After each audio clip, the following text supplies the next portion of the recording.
Bonjour, bienvenue sur Baudin Prof TV. Alors, dans cette vidéo, nous allons aborder le calcul des heures supplémentaires. Si vous voulez une vidéo un peu plus détaillée dans laquelle j'indique l'histoire des heures, de la durée du travail, et puis je parle aussi des heures complémentaires pour les gens qui sont à temps partiel, vous pouvez me retrouver sur la vidéo qui s'affiche en haut à droite. Alors, concernant nos heures supplémentaires, quelques éléments de base. La durée légale hebdomadaire, c'est-à-dire par semaine en France, est de 35 heures de travail par semaine. La durée moyenne mensuelle. Chaque mois, on va donc, pour les gens mensualisés, leur donner le même nombre d'heures de travail.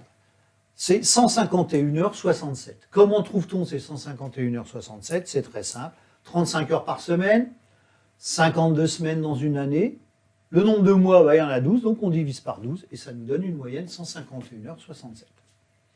Autre élément à avoir en tête, c'est la durée moyenne annuelle. Et donc là, elle est de 1607 heures. Comment on la calcule? On tient compte de la durée moyenne, mais aussi des congés payés et des jours fériés. Alors, passons à un autre élément important, les durées maximales de travail. Par jour, on ne peut pas dépasser 10 heures de travail. Et par semaine, on ne peut pas dépasser 48 heures de travail, avec un autre maximum, si vous voulez, c'est 44 heures par semaine sur 12 semaines consécutives. Pensez que les conventions collectives peuvent modifier ces éléments. Alors, comment sont réparties les heures sup? Vous voyez là, j'ai une échelle de temps, donc jusqu'à 35 heures, on a donc des heures normales. Après, on a deux blocs. Ce sont des blocs d'heures supplémentaires. Le premier bloc, ce sont les heures qui vont être majorées de 25%.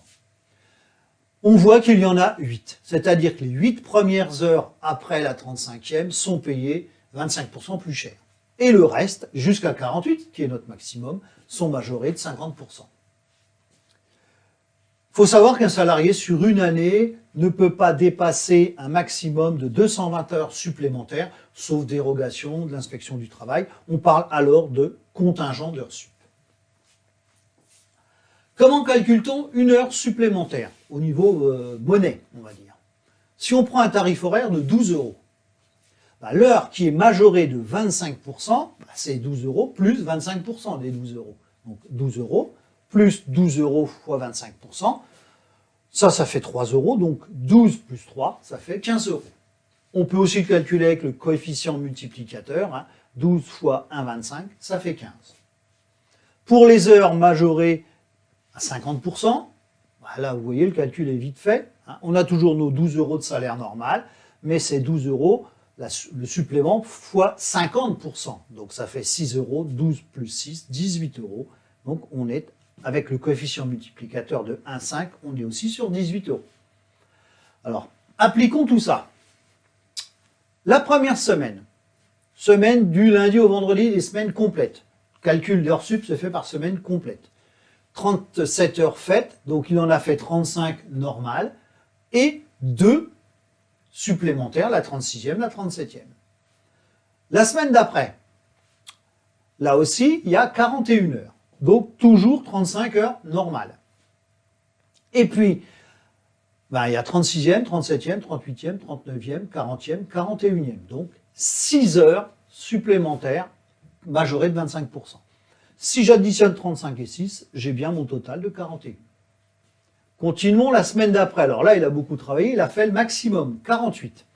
Donc il a déjà les 35 heures normales. Et comme il est au maximum, on sait que les 8 premières heures sup sont payées 25% plus cher. Donc il y a déjà ces 8 là. Si on calcule, alors on pourrait le faire sur nos doigts, on va le faire autrement. Il y a 35 heures normales plus 8 heures déjà majorées, donc 35 plus 8, 43. Il en a fait 48, donc il y en a 5 qui sont majorés à 50%. La semaine d'après, il a dû se reposer, le pauvre, 35 heures normales, donc 35 heures totales, 35 heures normales, pas d'heures sup.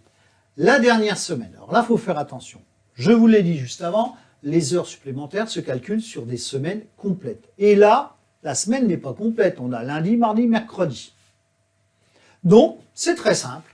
On va considérer que ces heures, même si on se doute qu'il y a des heures sup, puisqu'on fait en moyenne 7 heures par jour, 3 jours ici, 3 fois 7, 21, on se doute qu'il y a 2 heures sup. Mais on ne va pas en tenir compte, on va simplement les payer normalement. La régularisation se fera sur le mois suivant. Il me reste qu'à additionner, donc là ça nous fait 163 heures, 16 heures supplémentaires majorées de 25% et 5 heures majorées de 50%. Calculons, alors pareil, on pourrait vérifier 163 plus 16 plus 5, ça fait bien 184. Calculons le salaire brut, son salaire de base. On a vu qu'il est mensualisé, donc il est sur 151h67. Même si vous voyez, il en a fait plus. Et vous verrez que sur une année, ça s'équilibre entre les mois où il y a des jours fériés, les mois qui sont plus courts comme février. Tout ça, ça s'équilibre. Donc 151 fois 12, il a déjà 1820. Ça, c'est sûr, tous les mois, il a au moins ce salaire-là. Les heures majorées de 25%, on sait qu'il y en a 16 à 15 euros, on l'a calculé tout à l'heure, donc 240 euros. Les heures majorées à 50%, là aussi, il y en a 5 à 18. Donc 5 fois 18, 90 euros. Il nous reste à additionner, pour trouver son salaire brut pour le mois concerné, 2150,04 euros. Passons au mois suivant où on a notre histoire d'heures supplémentaires. Vous voyez, j'ai remis le lundi, le mardi, le mercredi, 23 heures. Et puis le jeudi, le vendredi, on a fait 16. Première chose à faire, c'est d'additionner. Première chose, c'est déjà de reporter l'intérêt des 23 heures qui ont été mis en heure normale. Et puis d'additionner la semaine complète pour voir qu'il a fait 39 heures. Je rappelle que c'est 35 la norme. Donc, on sait qu'il y a des heures sup. Et on sait qu'en heure normale, il en a droit à 35. Donc 35, les 23 qu'on a déjà payés, il n'y en a plus que 12. D'accord ? Il nous reste maintenant à mettre les heures sup. On voit qu'il y a 39 ici et 35.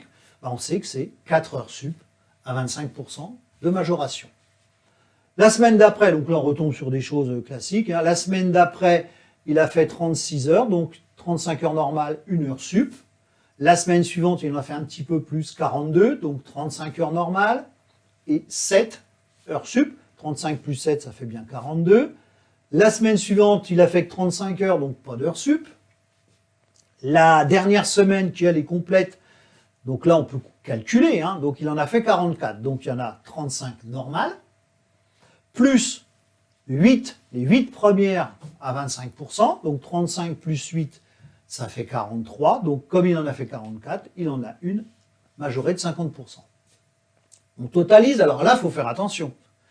Il ne faut pas retotaliser les 23, ils ont déjà été comptés le mois d'avant. Donc c'est pour ça que là, je le zappe, on va dire, et donc on va calculer 12 plus 35, etc. Ça nous fait 152 heures. Vous voyez, là on est proche des 151 heures. Les heures sup, il y en a une vingtaine, et l'heure supplémentaire à 50, il y en a une. Calculons son salaire brut. Comme tout à l'heure, donc il est sur 151,67 € à 12 euros. Donc si vous vous rappelez, 1820,04 euros. Il a fait 20 heures majorées, donc 20 heures à 15 euros, donc 300 euros. Il a fait aussi 1 heure à 18 euros, donc 18. Et le total, 2138,04 €, c'est son salaire mensuel. Voilà, j'en ai terminé avec cette vidéo sur le calcul des heures supplémentaires. Donc, n'hésitez pas à liker la chaîne et à vous y abonner. Merci, au revoir.